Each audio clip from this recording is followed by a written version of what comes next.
Welcome back. We're picking up here on page 127 of my book, Days of Ragnarok. Dinner meeting. At dinner, we're joined by Fred and Irene Livingston. Dad does the introductions. Fred and Irene Livingston, you know Jason, and this is his lovely wife Anna, and her brother Scott Iverson. Jason, Anna, Scott, this is Fred and Irene Livingston. You boys met Fred up at the spring. Fred has run plant operations at OSI for 14 years, and we couldn't have done as well without him. Matt, those are kind words that I hope to live up to. Jason, your dad and I go a long way back. He's a good man and a pleasure to work with. Fred turns to Matt with a smile. Does that secure my next raise? As everyone either smiles or laughs, dinner is plated up.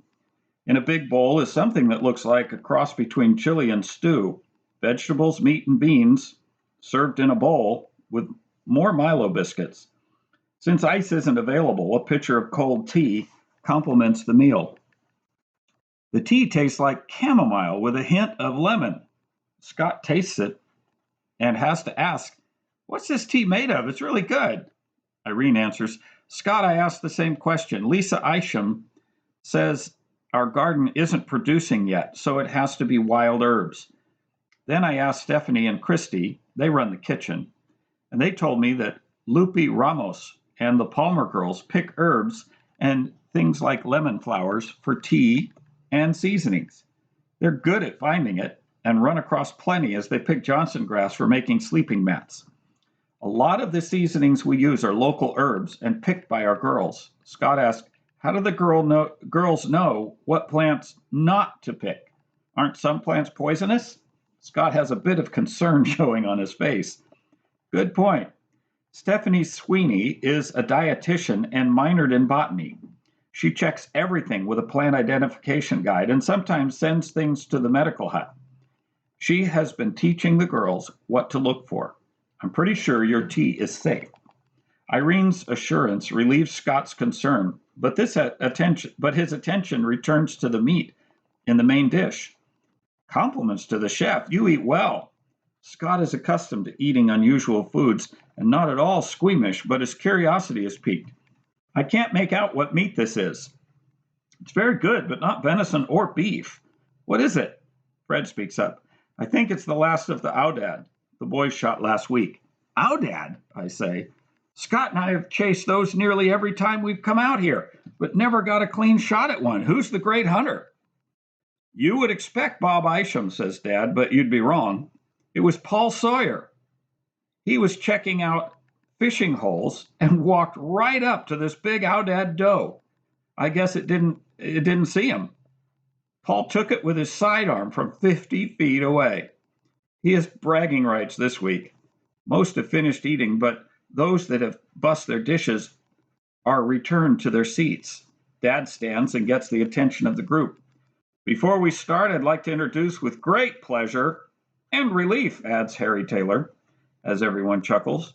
And relief, repeats Dad, my son Jason, his pretty wife Anna, and her brother Scott Iverson. Dad doesn't have to ask that they make us welcome. Applause begins almost before he finishes our introduction. Fred speaks up. Jason, Anna, and Scott, I can assure you your parents' prayers, as well as the rest of us, have been with you as you journeyed here. Your radio call this week was a tension reliever for the whole camp. We're glad you're here and that our prayers have been answered. On behalf of the whole camp, welcome. We rise and mouth thank you, but our voices are drowned by applause. Dad speaks to the group again. I know we're all waiting for the new water line. Roxanne Bellows lets out a loud wahoo and is joined by laughter, and none quite as anxious as Roxanne. Fred, how's it coming? Fred stands and gives an update. Ted, Mark, and Dennis are making great progress on laying the line, and we're near complete with the retaining wall for the retention pool. We'll begin sealing it with clay tomorrow, if Randy has enough gathered.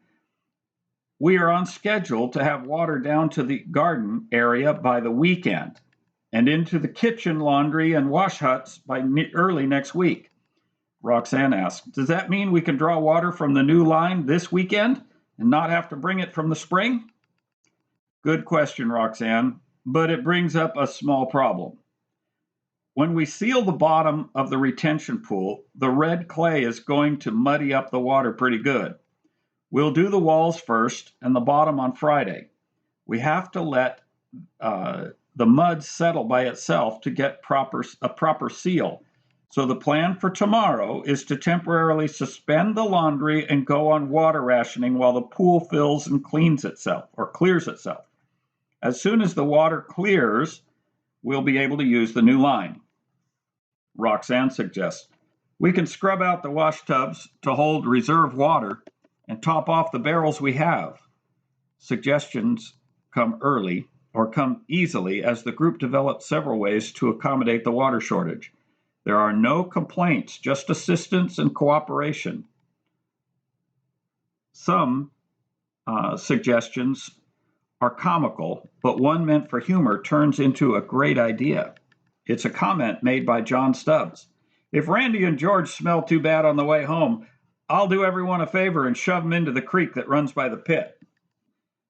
Laughter fills the room, but it's Melinda Wagner's comment that starts them in the right direction. I might run a bunch of the children and young men and women up there for their baths. That would save some water. Kathy Palmer adds, we all could jump in and cool off while we wash our clothes on the banks. Then, with 2 words, a plan is born. It comes from Roxanne. Pool party!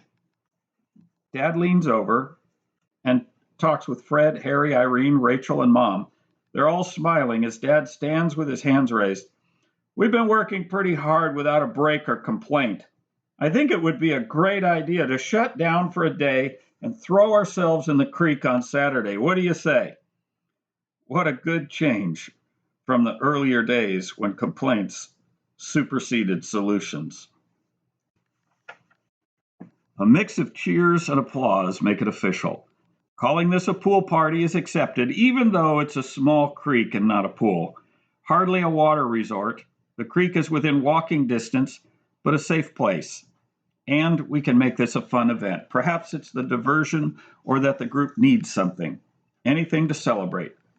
But the talk everyone shares as we walk home from dinner is all about Saturday's pool party. Anna and I retrieve our day bags that we carried on Intrepid and head for the wash huts. Anna holds my hand as we speak of the changes our lives have taken. Anna's soft voice shows no regrets, but it's full of amazement. Who would have guessed we would be here right now? Or that the camp would be so filled with people and working like a small city? Concerned for how the changes might be affecting Anna, I asked, do you wish we were back home? I mean, you never bargained for this. And when we agreed to sail your dad's boat to Seattle. Anna stops and looks into my eyes. This is a serious moment with her heart completely exposed.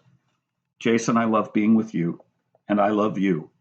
I was more at home with you on the boat than at our house in Houston. I guess our home will never be defined by an address or a place. Home is where we are, and right now it's here. Our life will always be an adventure, but as long as I'm with you, I'm good with it. We didn't plan this, but we do have to roll with it. So far, we're doing pretty well. I think the stories we'll share after we've grown old together will be amazing. Anna then gives me all the confirmation I need as she wraps her arms around my neck and kisses me like she did that first time at the altar. All my apprehensions flood away with Anna's passion for living the instant. Hey, you guys, get a room. It's Scott. He is heading for the wash huts with his day bag in hand and flip-flops on his feet.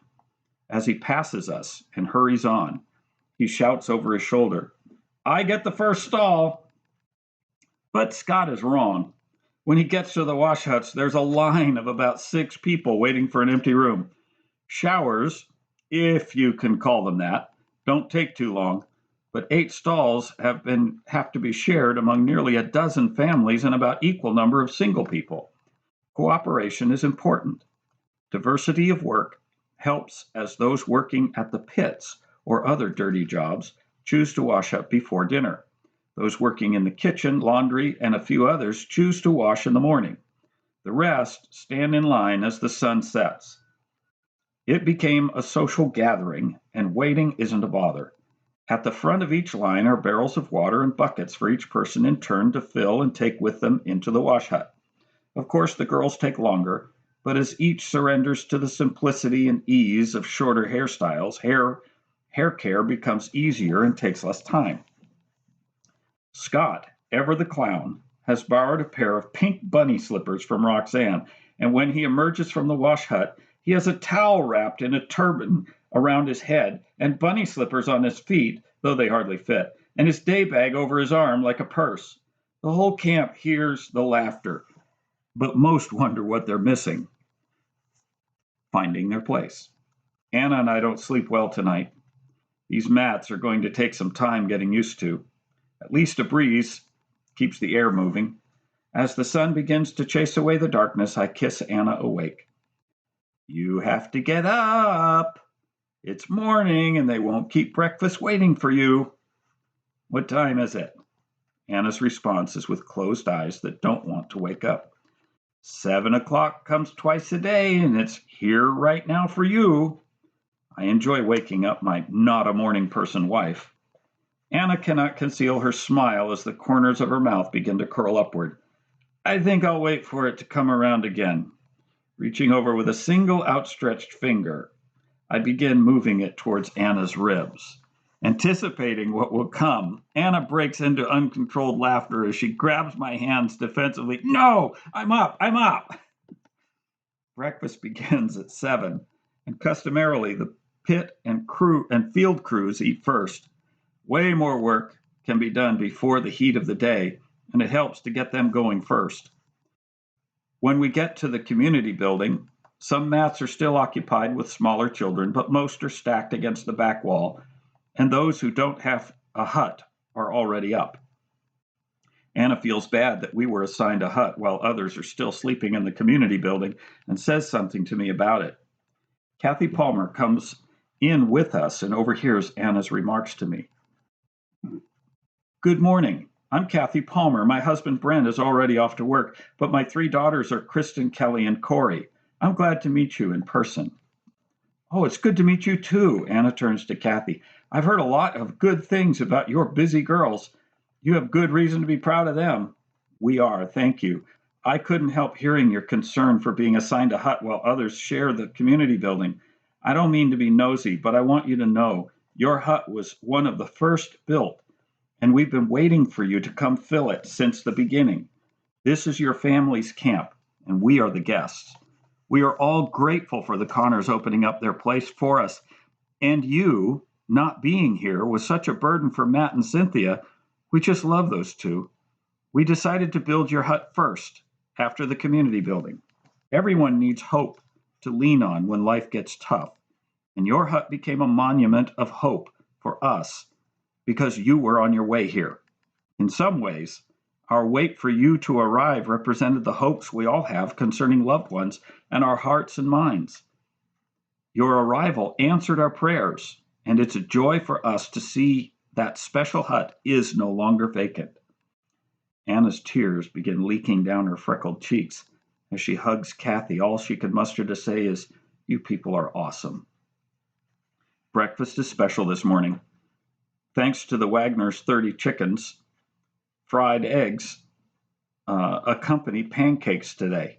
The pancakes are light but filling, with the same nutty flavor and dark color that give away Milo as the main ingredient. They're really good. Syrup is in a pitcher, but not syrup like you might be used to.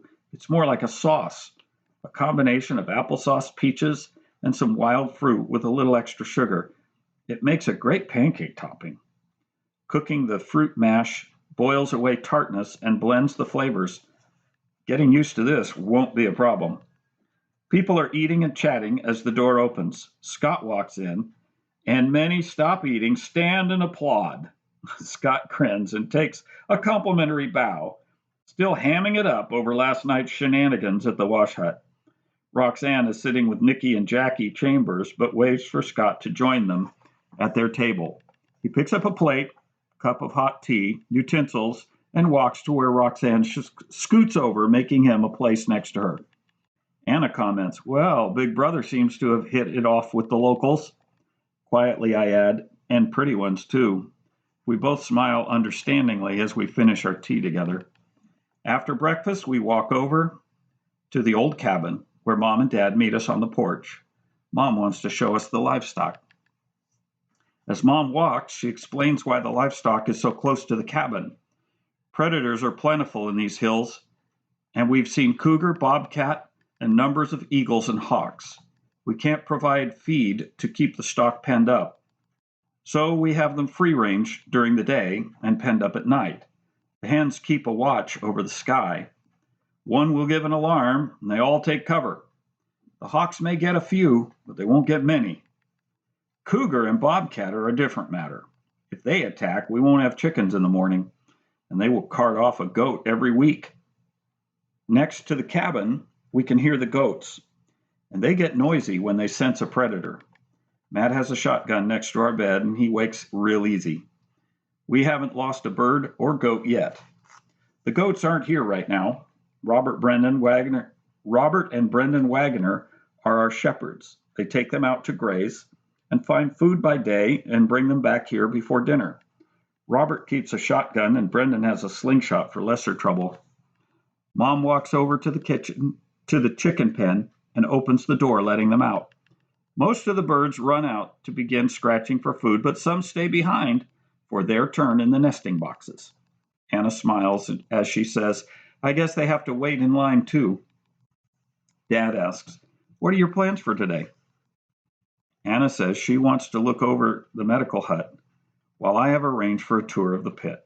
We visit a bit longer and make our way to respective tasks. 3 small buildings lay between the community building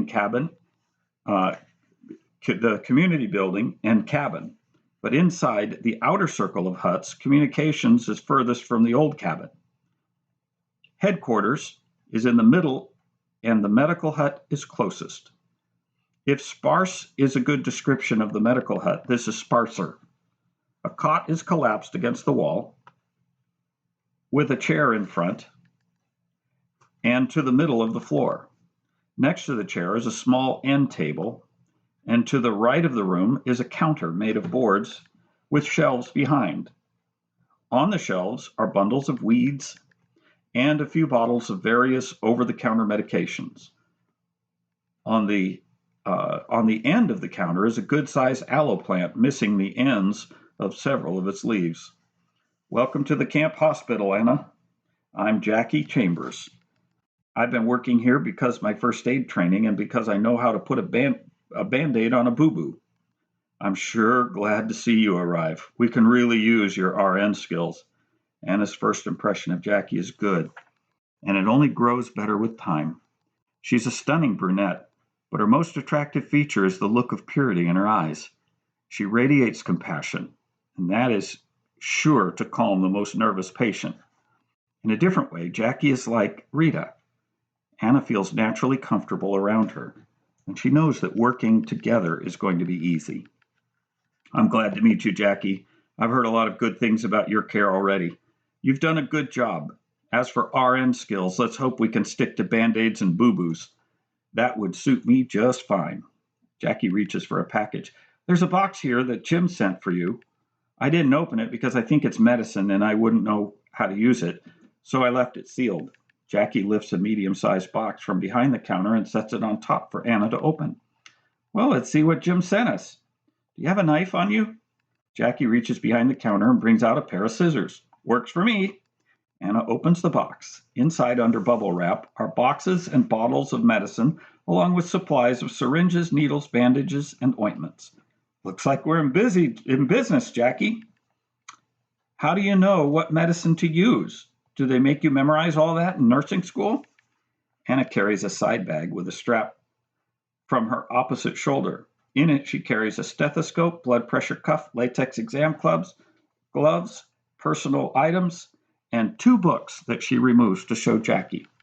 I have a copy of the nursing drug reference and Where There Is No Doctor. Between these 2, we can determine what problem we're dealing with and how best to treat it. It's not as good as my library back home, but it fits in my bag. It looks like we have some pretty good antibiotics. Jim did a good job. I do have a problem with our location, though. We're in a great spot for wound care and general care, but what if we got a contagion? Keeping a sick person here would infect the whole camp. We could really use an isolation hut. Keeping an illness from spreading can be the best way to treat it. Can we treat sick people at their huts? Offers Jackie. We could, but that would spread whatever they had to others in the hut, and they could spread it further before symptoms appeared. Anna appreciates Jackie's willingness to offer suggestion. What we need is an isolated hut with a couple of beds at least. It needs to be downwind and away from camp, have its own outhouse, and have food and medicine delivered at a halfway station. What's a halfway station? Jackie asked. That's where a person brings food or supplies to a drop-off point and leaves it there for the caregiver to come retrieve after that person leaves. It isolates contact so germs can't spread. Wow, I hope we don't need to do that very often. Anna replies, we shouldn't, but we need to be ready, or the whole camp could get sick all at once. As close as we all live, it's a possibility we need to guard against. Jackie smiles. Now I'm really glad you're here. I would not have thought of that. Wanting to know Jackie better, Anna asks, are you from the Houston area? Jackie smiles again, pleased that Anna shows interest in knowing more about who she is, more than what she does. I'm not originally from the Houston area, but I've lived here with my sister, Nikki, for about 3 years. We're originally from a tiny little town called Short Pump. It's in Virginia. There's not but one street there, and Dad used to say it had Welcome to Short Pump on both sides of the same sign. It's definitely rural Virginia. It's about 25 minutes outside of Richmond. Anna is even more curious now. I love small communities. I'm from a place in northern Alberta that is much like your Short Pump. It's called Trout Lake. So how did you and Nikki get to Houston? My mom died of cancer when I was 8, so Dad raised us by himself for 3 years before he remarried, she says. It took a while for me to accept Jennifer, but she was exactly what I needed. When Nikki graduated college, she wanted to see more of the world and randomly picked the Houston area to search for jobs. She got on with OSI, and a year later, I graduated and followed her. She got me my job. Dad and Jennifer moved to western Montana after Nikki and I left. They live in a rural area and should be okay, but I still worry about them. Anna asked partly for Jackie's sake and partly for her own longings for home, do you ever miss Short Pump? Jackie takes a contemplative deep breath as she answers, yes, I do sometimes, mostly in winter. The leaves change to brilliant colors in the fall, and nothing compares to a fresh blanket of snow. I try to explain what tubing is, and people down here can only imagine floating down a river. Excited by the sudden memory, Anna replies, tubing! Oh, I remember that. No sled ever matched it for fun. Up at Trout Lake, we made runs that were sometimes 100 yards long. Anna and Jackie are connected with a fast friendship. Their memories of home become a glue that binds their hearts as more than friends and more like sisters. The pit. Following the trail out of camp and to the end of the narrow canyon entrance, it bends to the left. About 200 yards further, it crosses a small creek where in 2 days the camp will gather for the pool party. The trail continues on the other side of the creek to a very shallow canyon, more like a deep indentation in the hill, where about 8 men are working. Randy looks up and comes over. Glad you can make it to see our operation. Then I ask Randy, how's your family? Have you heard anything? Randy's countenance grows quiet. I don't know. My folks are pretty up in years, and my sister and her family live right in downtown Houston. They never bought into any sort of preparedness, so this caught them with little to no resources. The phone's jammed up before I could call either of them. I'd love to be surprised, but fear the worst. Thanks for asking anyway. I mean it. Putting my hand on Randy's shoulder, I say, Randy, I'm sorry. Anna and I will keep them in our prayers. Don't give up hope. You never know. Randy says thanks, takes a deep breath, and then seems to want some diversion, so he resumes explaining his operation. This is where most of our building materials come from. Well, except for the stone and what the scavengers bring in from the field. But this is where we process clay, mineral sand, and make lime, and even make charcoal. I look around in amazement. On one side of the pit are two big kilns that look like stone chimneys built against the pit wall. Men are filling one of the chimneys with coal and limestone. Once full, fire is put to the bottom opening, and tinder catches the stack burning. Smoke from the fire follows the pit wall and dissipates over the ridge. It would be difficult to follow that smoke anywhere. Randy explains, we get this coal from a vein we found a little way from here. It doesn't provide much, but we can use wood or charcoal if we drop the percentage of limestone to fuel. This stack will burn hot all day. Tomorrow, we'll start pulling out the burned limestone. Here's a piece we burned yesterday. Watch what happens to it when I pour water.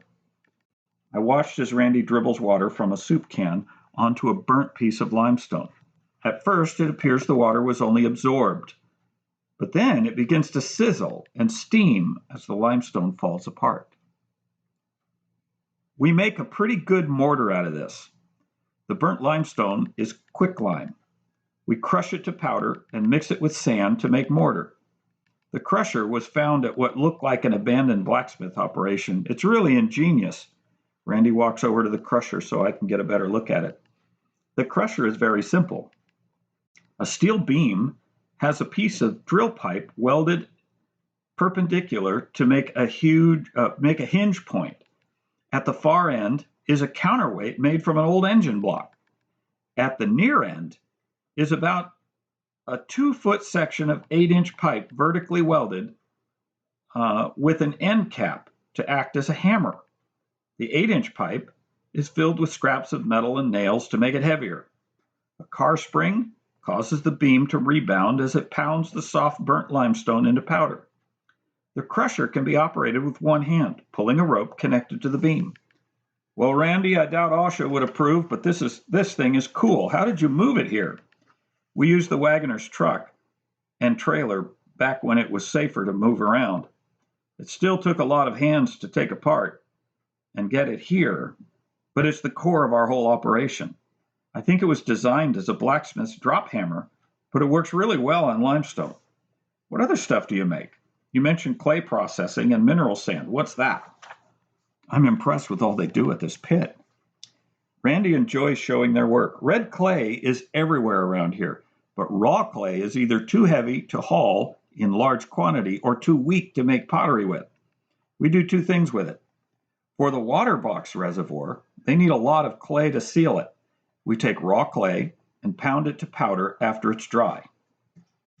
Do you use the crusher for that, I ask?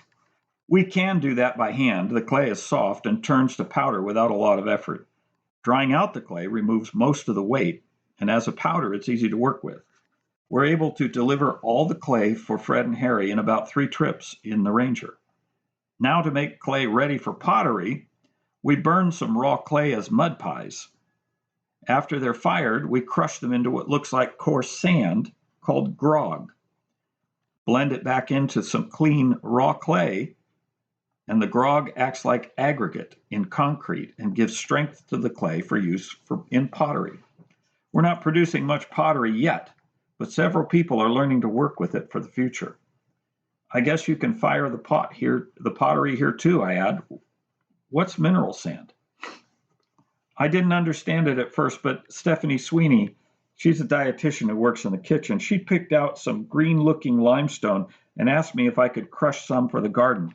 She says that crushed limestone adds a lot of minerals to the soil. Must be working. The garden looks great, but I better not break a tooth on a tomato. Randy's grin is obvious. Dad taught me the importance of work being manned by people who like what they do. How are your guys holding up? Do you all like working out here? I bet it gets hot, and it's obviously dirty work. Randy replies, we were just talking about that yesterday. It's hot everywhere. and working around the kilns can make it worse. But as to the fires, we're lighting them and forgetting them. Our work is a lot of lifting and hauling, but the physical aspect of our work is sort of rewarding in itself. The guys said they would rather work out here than closer to camp. Working the pit is good. We're okay.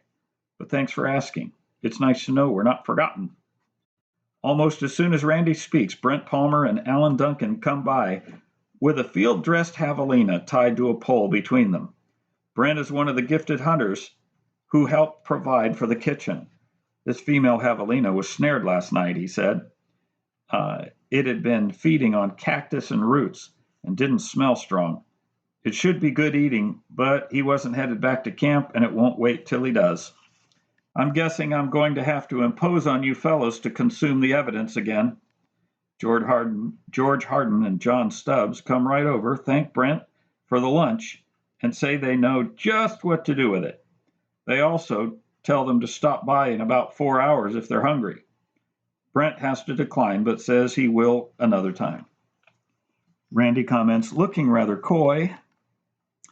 As you may have gathered, life out here in the pit can have its advantages. I gain a new appreciation for these hard-working slaves of the pit, and can't help notice how quickly they get the meat mounted onto a very handy impromptu rotisserie with charcoal and mesquite already laid out to work magic. This isn't these guys' first try doing this. After the javelina is taken care of, the hunters notice me. Hello, Jason. Glad to see you. I'm Brent Palmer, and this is Alan Duncan. We saw you last night at dinner, but didn't get around to proper introductions. We're heading out to an abandoned building that was spotted last night and could use a third hand if you don't have plans. We shake hands, and I respond, glad to meet you, Brent, Alan. There must be hundreds of abandoned old buildings and shacks out here. What draws you to this one?